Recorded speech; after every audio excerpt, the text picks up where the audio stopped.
Gente, eu estou aqui com o Marcelo Veloso.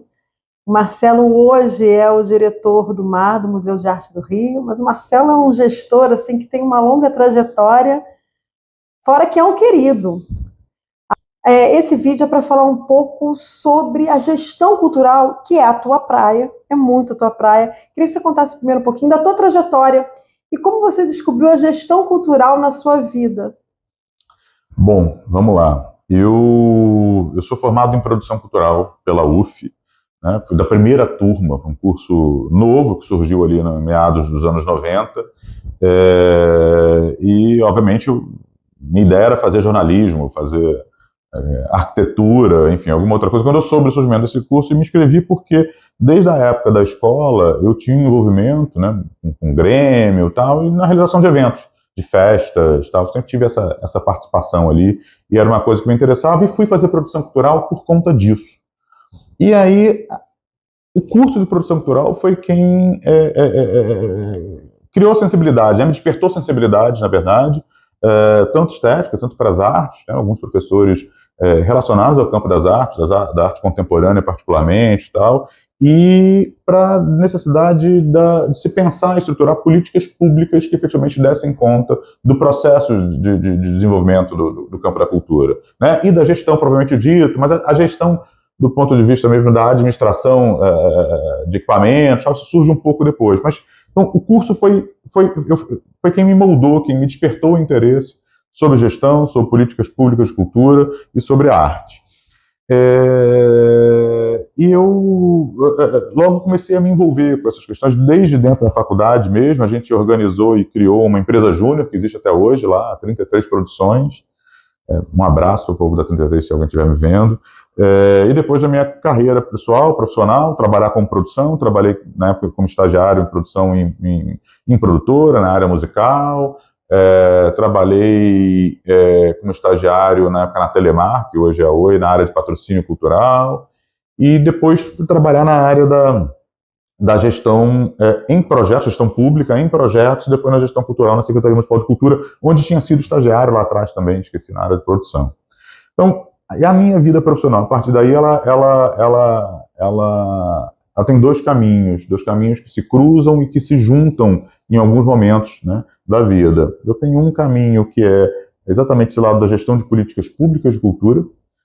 Fui secretário e subsecretário de Cultura em Niterói, depois, mais tarde, fui subsecretário de Economia Criativa, trabalhei no Ministério da Cultura, na área de implementação do Sistema Nacional de Cultura, depois como chefe da representação aqui no Rio Espírito Santo, e a área das artes, onde eu tive com 4 amigos artistas durante um tempo um espaço independente de arte aqui na Lapa, no centro do Rio, que é era o Barracão Maravilha, onde a gente fazia exposições, encontros, discussões, etc.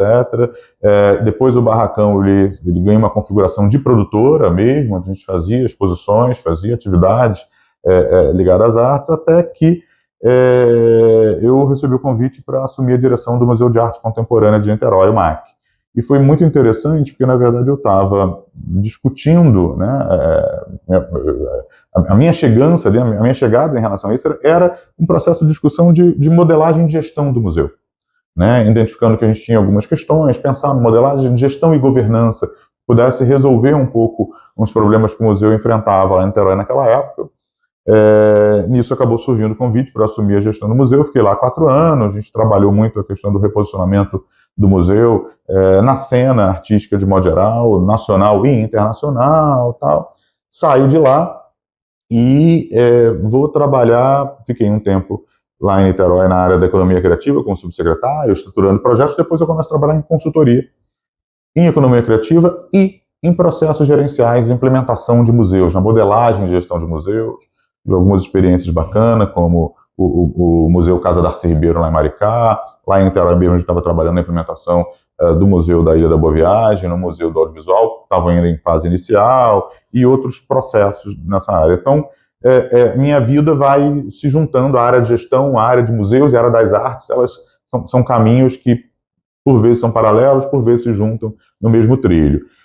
Até que surgiu, na verdade, foi um processo seletivo muito bacana, internacional, etc., o qual fui parte para a assumir a direção executiva aqui do Museu de Arte do Rio, recém-chegado, 1 semana e pouco, e muito feliz.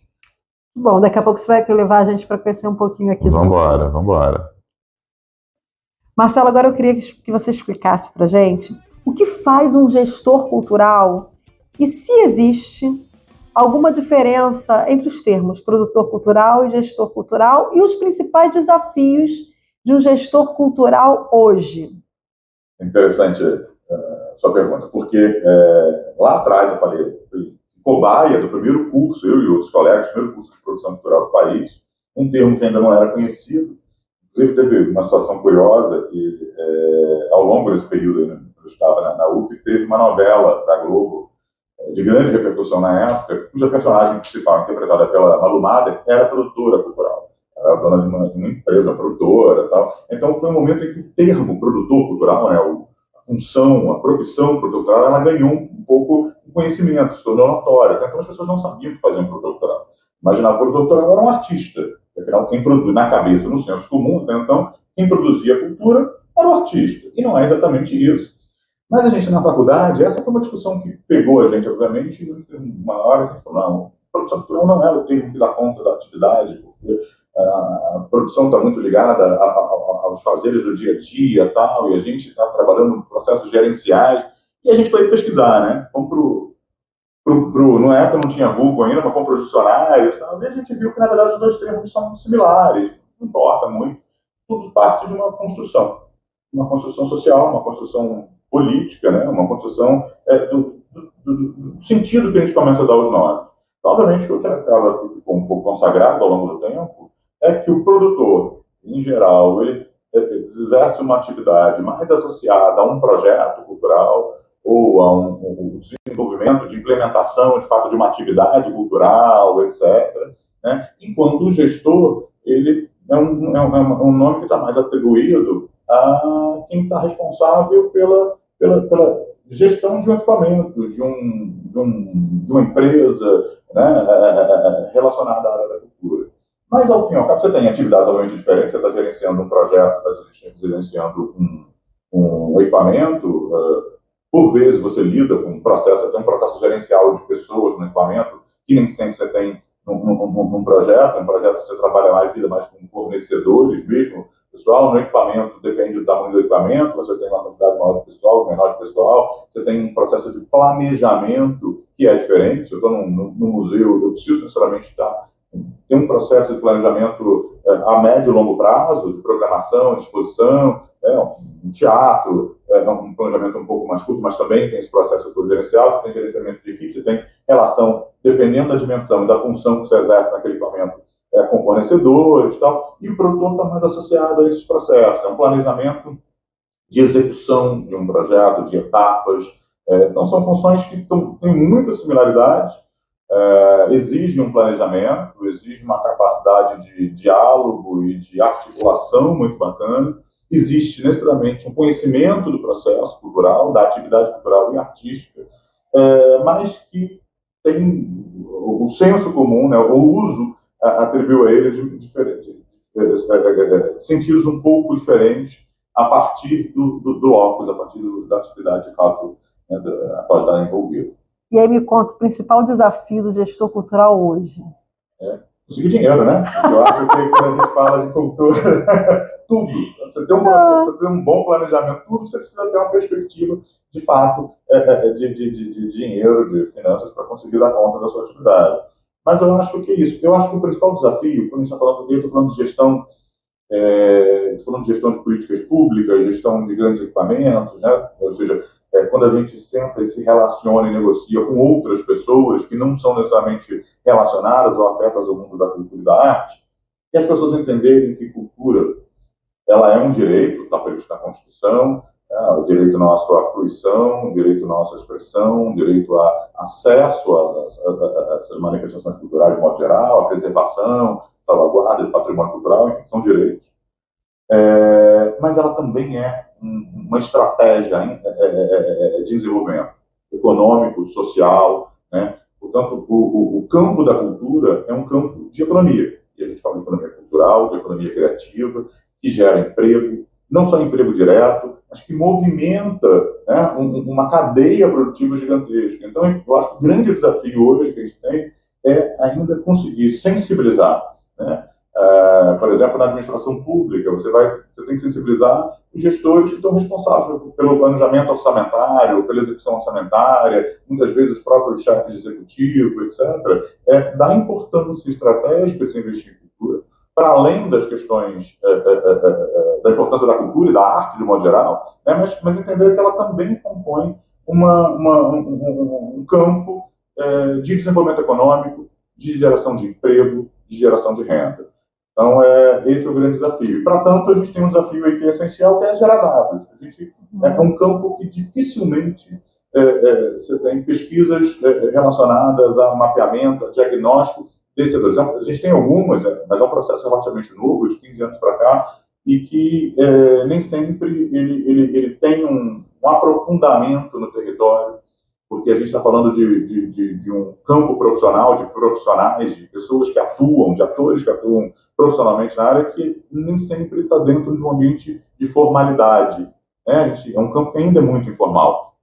Então, se a gente for trabalhar só com dados formais, né, de emissão de nota fiscal, etc., a gente acaba não observando um contingente fundamental e importante de gente que movimenta, e que vive, e que ganha seu dinheiro dessa atividade, de maneira informal, etc. Então, assim, a gente entender isso, precisa mapear, precisa diagnosticar para pensar políticas públicas que deem conta desse contingente de gente, desse conjunto de atividades, e que garantam que as pessoas, possivelmente que as pessoas, de modo geral, compreendam a importância da cultura, da gestão cultural.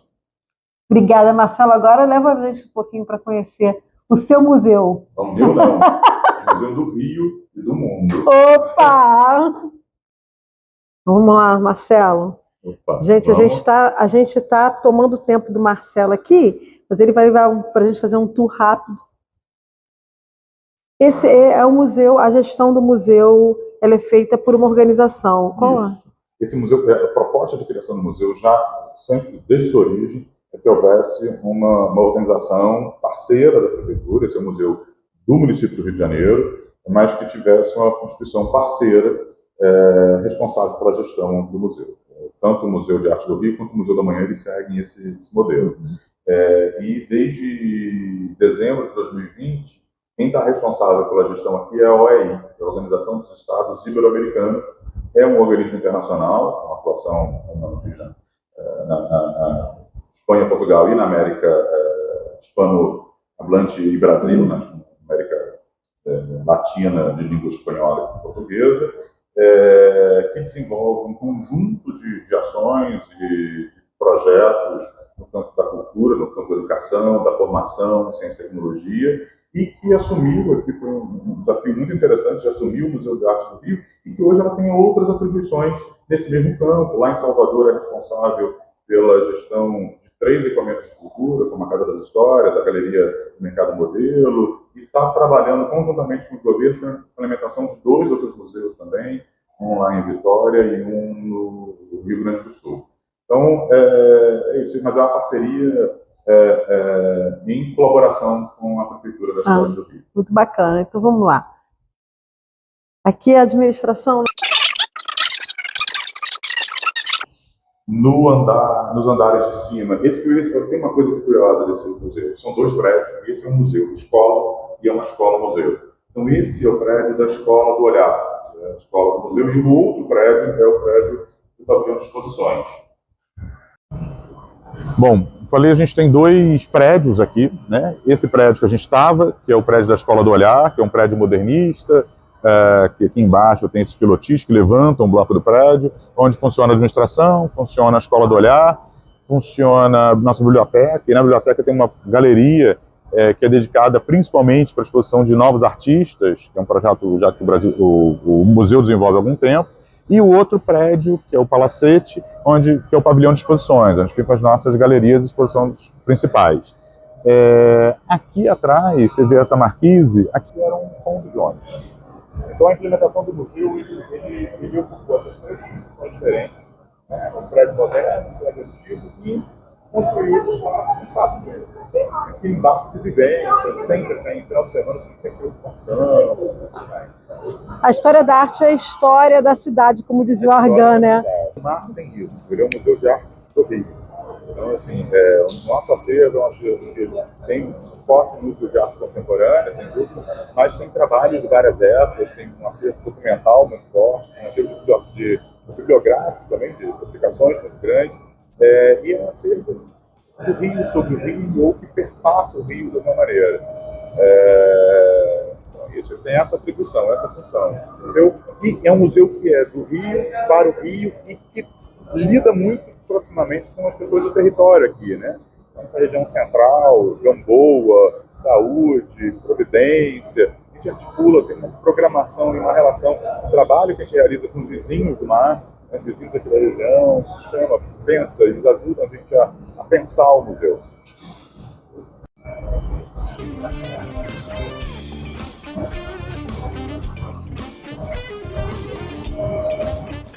Olá, tudo bem? Bom dia. Então, aqui também a gente está em desmontagem, está em montagem, perdão, aqui, uma nova exposição. Aqui uma reserva técnica, que é muito legal, uma reserva que ela é aberta à habitação, você tem um espelho de vidro, um espelho não, um aquário de vidro, você consegue entrar e ver como é que as obras são condicionadas, você tem eventualmente o trabalho da equipe de museologia, atuando ali na manutenção, higienização de alguma obra. Isso é muito bacana, porque geralmente o acervo é um lugar onde ninguém entra, ninguém conhece, e é um dos corações do museu, né?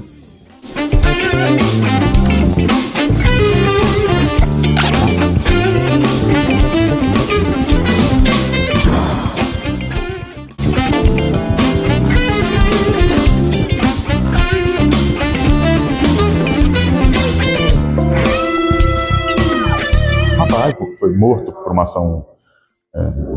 Primo da Cruz foi um artista, rapaz, foi morto por uma ação da polícia com o tempo, é um cara que teve passagem pelo sistema prisional tal, e que trabalhou, depois que ele saiu desse processo, trabalhou muito com um artista que é muito importante, que é o Maxwell Alexandre, e começou a desenvolver o seu trabalho artístico, uma coisa que ele tinha parado lá atrás, e a gente montou essa exposição aqui, com essa recorte, essa produção dele mais recente, que é uma produção bem interessante, bem impactante, que retrata a realidade dele, a vida dele, né, a relação com a violência, mas também era um cara de uma religiosidade muito forte, uma família de tradição cristã evangélica, e tem essa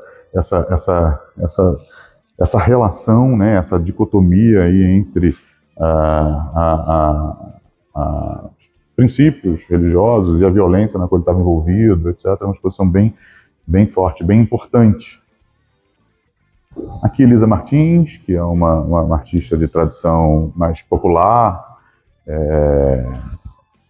muito importante, né, na arte brasileira também, e tem aqui a última exposição dela foi há muito tempo, a gente traz essa exposição, traz alguns trabalhos de alguns outros artistas contemporâneos a ela, ou não necessariamente contemporâneos, da coleção, alguns trabalhos emprestados que fazem essa relação entre a produção dela e outros artistas.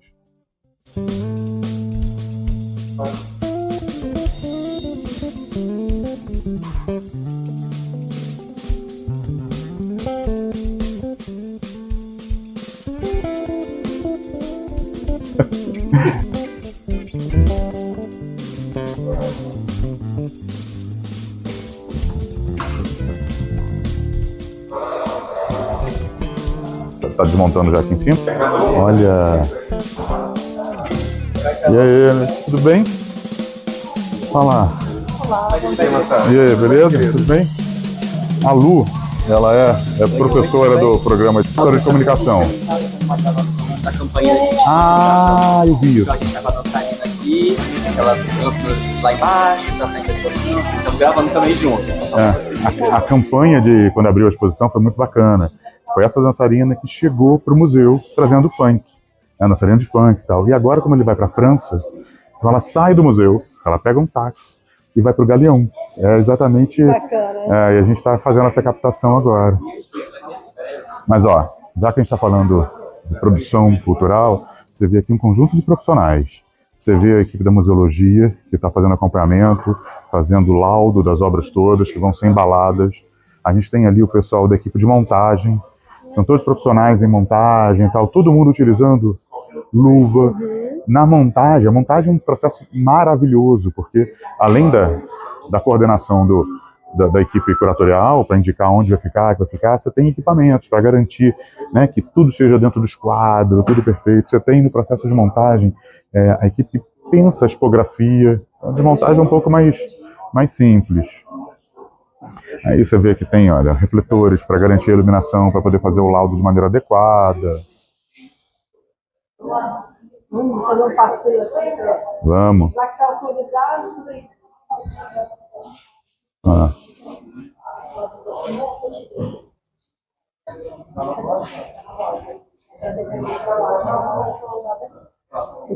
muito bem.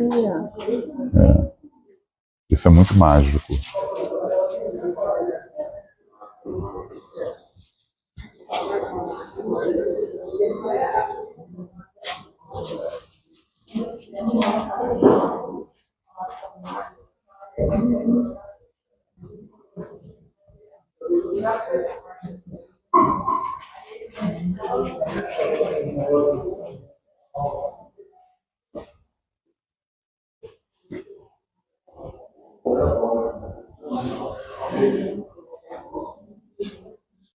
Vamos lá.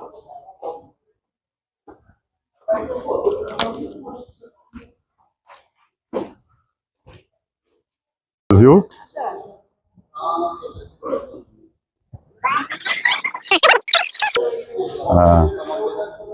Ó, equipe da produção do museu. Olá, gente. Estou autorizada aqui para gravar vocês falar um pouquinho sobre produção cultural. A Lu está produzindo um vídeo, um livro com multimídia sobre produção cultural. Fazer a produção cultural. Fazer a produção acontecer, fazer o trabalho. Todo dia, matando uma savana por dia. É isso, produzir um desafio diferente. Mas vamos seguindo. Tchau, gente. Tchau.